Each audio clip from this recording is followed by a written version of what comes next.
Sakleshpura, a small town in Karnataka's Hassan district and the greater Malnad region. It lies just to the east of the Western Ghats and hence can be considered as a small border town of the Western Ghats.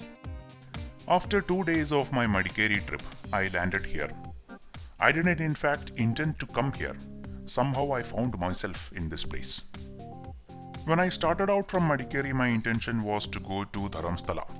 But I came over here because throughout the day I went to a lot of different places, a lot of tourist places like the Makkala Guddi Beta, the viewpoint, Mallali waterfall, the Pushpagiri peak, the Mokanamane waterfall.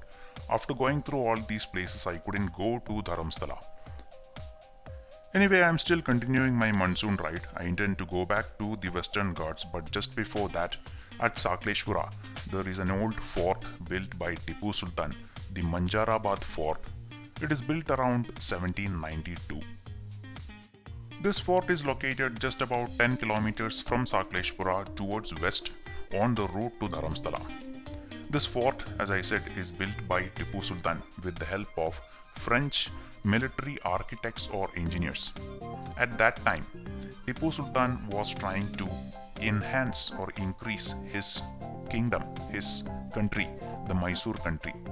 And he was opposed by the Maratha Empire and the Nizam of Hyderabad, who at the time, should remember, were aligned with the British East India Company. So he took the help of the French forces, and the French forces, the French military architects, designed this 8-pointed star type military fort. So the uniqueness of the design of this fort is the attractive element here. It is a small fort, and whatever the previous forts in India that I have seen, they are either round in shape or in square in shape or in the shape of the hill on top of which such forts are built. This fort is also built on top of a hill at a higher altitude than the rest of the other places near Sakleshpura, but this has a very unique design, and it can only be viewed when you are taking a drone shot or when you are seeing it from the top. This is one of the few forts built by Tipu Sultan during his reign of the Mysore kingdom, and at that time Tipu Sultan was trying to increase the control of his kingdom, of his country, towards the Mangalore side, towards the Mangalore port areas to the seaside. And this route, Sakleshpura, or this fort, lies on that route from Mysore to Mangalore. The objective of the fort, from its design and its structure, seems to be that it is intended as a stronghold, a point where the military forces, the army, can be located. So objective of this fort is to protect a small force, a small contingent of the army, and to control the surrounding areas. Those specific intentions are clearly visible in the design and the structure.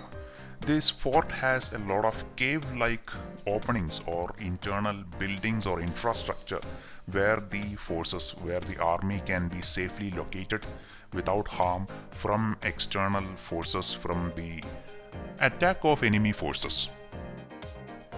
Apart from these cave-like formations to protect large amounts of army, also I think this is used to store the weapons, the armory and all that.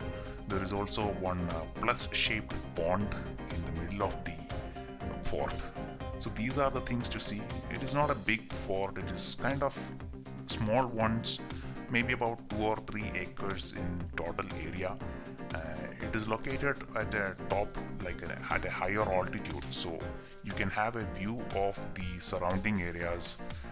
It is also kind of a viewpoint for you to have a look at Sakleshpura and also to see the Western Ghats from this place. The town nearby, Sakleshpura, is not an important tourist place. Not many people come here.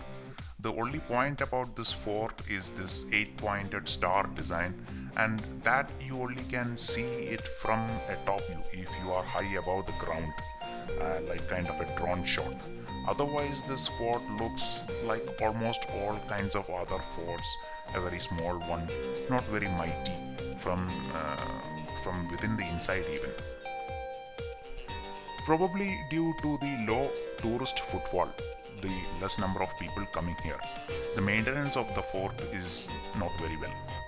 You can see lots of names, like people scrawling or scribbling their names throughout the wall structure, and there is not much security within the fort. After seeing the fort and after coming to know about the design of the fort, this unique star-shaped 8-pointed star design, I think there is potential for this fort, this place, to become an important tourist destination in future. There are not many similarly designed forts like this star-shaped design forts in India. There are many in Europe, and I think in Kolkata the one built by the East India Company is something very similar. It is kind of an 8-pointed star, but that is very huge, that is very big. This one is on a smaller scale. The other potential I see for this fort is its location. It is located very close to the main road. That is, probably if you are going to Mangalore from or coming from Bangalore or even from Mysore, this fort is located on the route. And from here, if you go to the Western Ghats, there are a lot of other tourist places, like a lot of good tourist places to which I'm going to after this. So this has kind of a unique location, an advantage of location. Now, I had no intention of coming to this place, nor I had previously heard about this place before coming to Sakleshpura. It is just by sheer chance that I came to Sakleshpura and I came to know about this fort from the people over there, and I visited the fort. Now, the fort is completed and I'm on my way back to the Western Ghat region. I'm continuing my monsoon ride. It has started raining, it has started drizzling, and the start of a very beautiful day. I'm on my way to Dharamsthala. Now, today I have to reach Dharamsthala, and I reached the place, but just before going to Dharamsthala, or like on the way to Dharamsthala, I'm visiting a few very interesting tourist places, and today I'm going to two tourist places.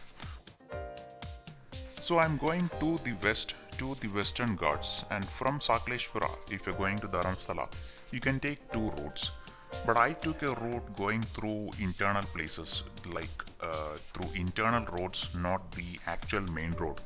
And I charted the road because there were like two very less visited or low traffic, or low tourist traffic areas.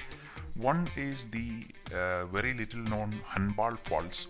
It has several names for it, like it is known as Magajahalli Fall, Abbi Fall, Abbe Gundi Fall, Hanbal Fall. So all these are names of a single waterfall. It is not a very large one. It is not a very huge waterfall. Not many people come here because it is on a small stream, and it is a small kind of waterfall. It is kind of less dangerous than the one I visited last time. Like yesterday, I went to Mukanamane Fall, where it was kind of dangerous. I came to know about it after going there because two people who came from Bangalore had drowned in that place. Now this is the Hanbal town. From here I am leaving the main road. I am going to the internal roads going through small towns and villages. Very beautiful places, a lot of plantations, a lot of agricultural areas, a lot of coffee plantations, arecanut, all those kinds of cash crops plantations on both sides of the road.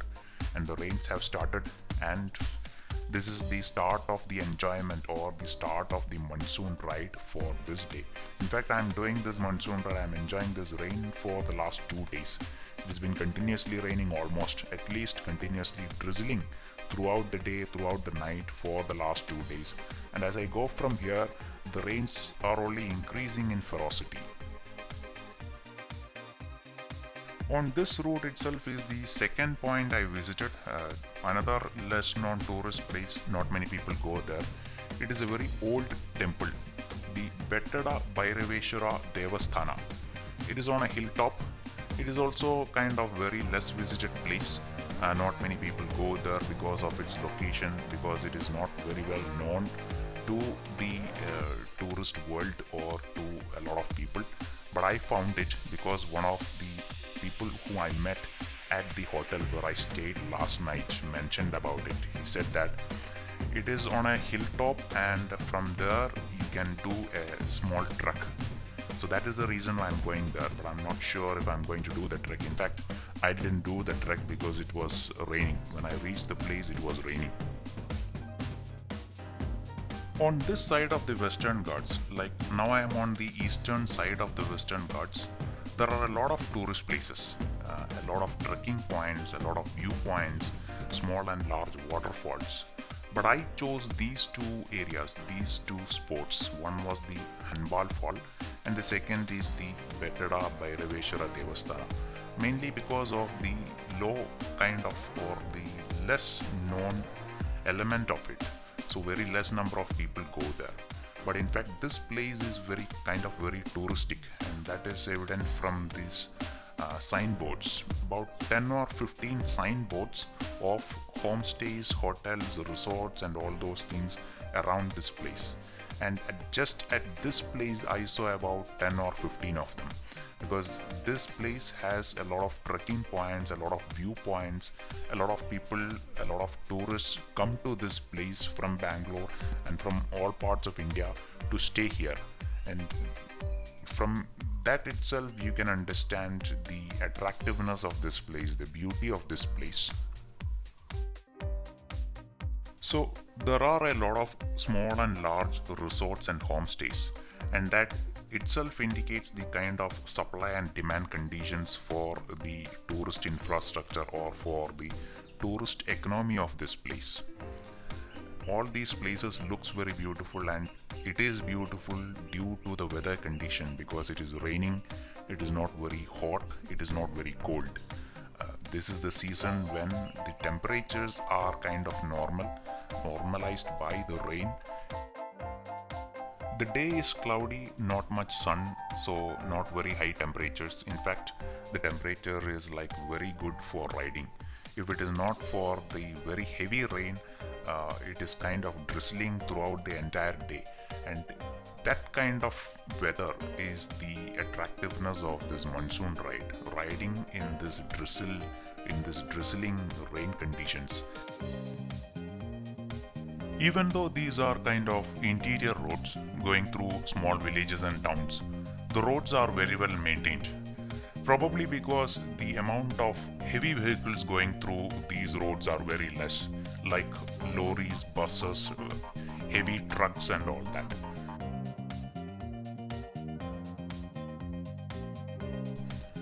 And now on the right side is the first point of interest, my first point of call, the Hanbal waterfall. It is also called the Magajahalli waterfall, the Abbi waterfall, Abbi Gundi waterfall. A lot of names for this. I think this is the board which is written in Kannada. The name of the waterfall, I'm not sure if it is that or is it something else.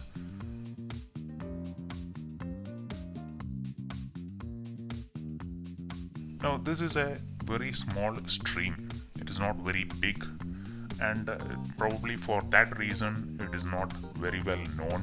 So this cannot be considered as a great tourist attraction, but for me this was kind of enough. And even the water in this flowing through this small stream is kind of muddy, and that is probably because it has rained. And so the most of the water, or about I think maybe about 50% of the water that is flowing through this stream, is because of the recent rains that has happened in the last maybe 2 or 3 days.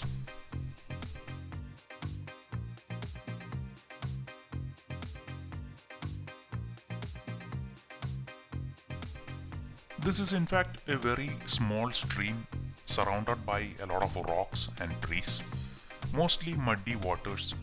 The waterfall itself is not very big. It is maybe about 2 meters in height, not more than that. But the surrounding areas with a lot of vegetation, with this trees, with a lot of rocks, the rocks protruding from the water, all those things makes or gives this place a kind of attractiveness. As expected, When I reached the place, there is not a single person to be seen here, not immediately near to the place or even on the roads itself. This is in fact, this waterfall or this stream, this point is very near to the road. It's about maybe like 10 or 20 meters. You can see it from the roadside.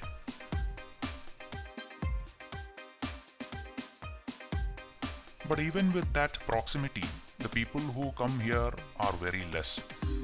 And that could be because it is not very big, it is not kind of attractive. This has only got its name probably because nowadays a lot of people come and see those less touristic places, less visited places, because almost all the known tourist places are now getting more crowded. Here you can enjoy the entire thing by yourself.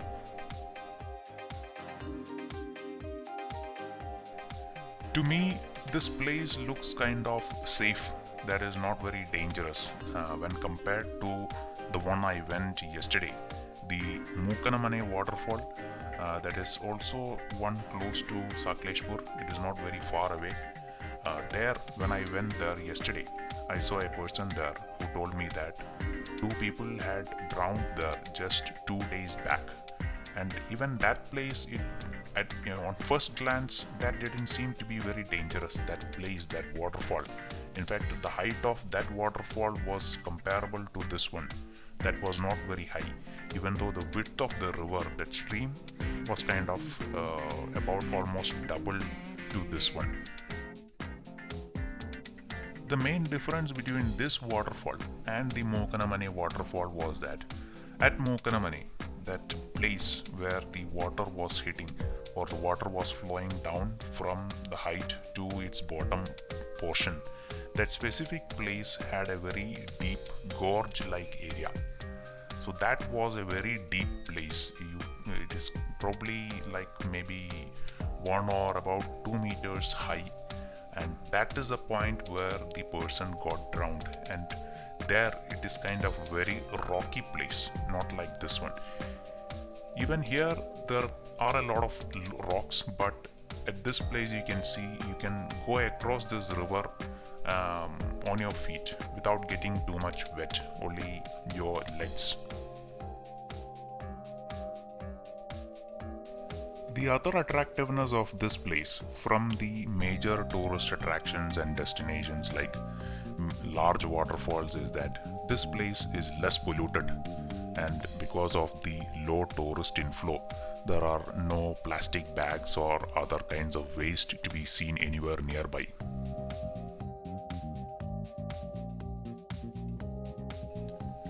I was at this place for about 2 hours, mainly because nobody else came to this place while I was there. I took a lot of pictures and videos, but I'm not going to put all those things here because at least in some videos there were kind of noticeable shake. So even at this stage I have not improved my videography skills, but I think I'm definitely improving on my still photo skills. Anyway, I enjoyed this place because it is kind of natural, nothing artificial about it. The main thing was that there were not much people over there. So that was one of the highlights, and that could be because it is raining. It has started the monsoon. The monsoon season has started, so probably not many tourists are venturing out. Not many people are coming out of their homes to come to these places. So that is one of the attraction of this monsoon ride. Not many people come to these areas, the Western Ghats of Karnataka, during the monsoon because it is almost all the time raining. Now I am on my way to the next spot, next area, which was told to me by a few people where I stayed at the hotel. It is the Bettada Byraveshwara Devasthana. It is kind of very close to this place, the first place where near to the waterfall. From there I think it is only maybe about 10 kilometers or so, but the roads are once again going through a lot of interior villages and towns, and I had to ask a lot of directions from a lot of people, and that was the confusing bit. I did not want to solely rely on Google Maps because that itself was kind of confusing. It seemed to me that Google Maps was taking me through a very roundabout route, and even in Google Maps there were not many roads, or all the roads that were at that place were not in Google Maps. So there were a lot of roads going left and right, but those were not appearing in Google Maps. So I had to ask for directions from a lot of people, and that confused me. In fact, I roamed around this place for about 1 hour before actually getting to that specific road which takes me to that hilltop where the temple is located, the Bettada Byraveshwara Devasthana. Now, the reason I am going there is because it is not just to see that temple. The temple itself is a naturally attractive place because it is thought to be very old, at least about 600 years old. The other fact or the other attractiveness of the place where the temple is located is that it is a trekking point. The temple itself is not located on the top of the hill. It is kind of on a hill, but there is still another hill which is kind of a trekking destination. So it is not a huge trek or a very intense trek. It is kind of a very small one. That is what was told to me by the hotel staff. And the road to this place is once again kind of an off-road area. Not long, maybe about 1 kilometer, the place is like this. And that is because it has rained, and as I said before in my previous videos, the soil at these places are kind of muddy, or it gets into a kind of mud pool when it rains. It gets very slippery, very dangerous during the monsoon periods. Now this is the Bettada Byraveshwara Devasthana. Even at this place there were nobody to be seen when I went there. Probably because it was raining when I went there. It was kind of noon time.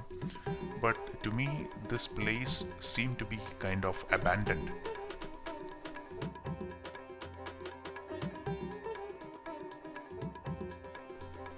There is a small legend and a story associated with this temple and the place. The place where the temple is located and the surrounding hills are generally called Pandava Gudda. The Pandavas of the Mahabharata epic, during their periods of forest life, came through this place and stayed at this place for some time.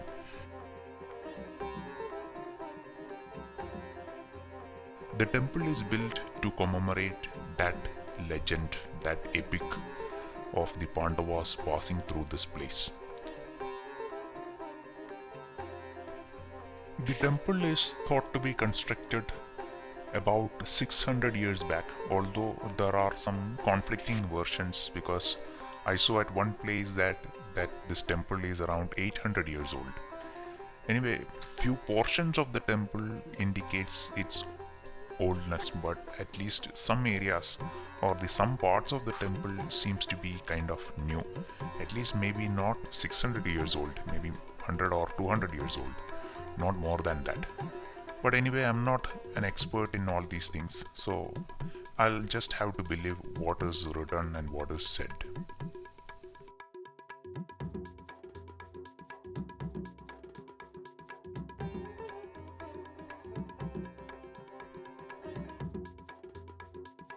The architectural style of this temple is kind of unique, and that should probably give indication to the historicity of the temple. The temple, or at least this portion of the temple, is built with the Kadamba style architecture, which was popular or popularized from the 4th century. I think the Kadamba style architecture is prominent in South India, especially in Karnataka, and if you go to places like Badami, Aihole, Hampi, all these places have a lot of temples with similar kind of architecture. The specific feature of the Kadamba style architecture is the top pyramid-like structure. It is also called the Kadamba Shihara. It is kind of a tower with very limited decoration in the shape of a pyramid, and there is a stupa or a pinnacle at the top of this pyramid structure. Most of the temples with this kind of architecture is to be found in Karnataka. And in this tour itself, after visiting all these places on Western Ghats, I went to Hampi and even to Badami, and I saw a lot number of temples with similar kind of architecture. So all those videos are in my upcoming vlogs. Anyway, I finished my tour today, and today I'm going to Dharamstala. My objective is to reach Dharamstala by night, and I reached there. So this is the kind of the last point of interest. From here I'm simply going to Dharamstala. So from here onwards, throughout the entire day, I'm just riding. I'm not stopping at many places to see any other tourist attractions. I just found a road which goes to Dharamstala through the Charmadi Ghat. That is a very beautiful place, a kind of very hilly area, winding roads, ghat roads, but very beautiful place. And again, very less traffic through those roads, but that is a main road. So the upcoming portion of this day was spent entirely riding to Dharamstala. So I'm going to stop this vlog right here because the other section is completely riding, and I want to put that into a different video. This is already kind of 25 minutes long. So as everybody says, I hope you have liked this video. It contains like only 3 specific areas of interest, very less known, little visited places. But I hope you liked it, and if you have liked the video, if you have liked the way it is presented, do hit that like button, and also try to share the video with your friends. Finally, just before I go, try to subscribe to my channel because a lot of other new videos and rides are coming up in my future vlogs.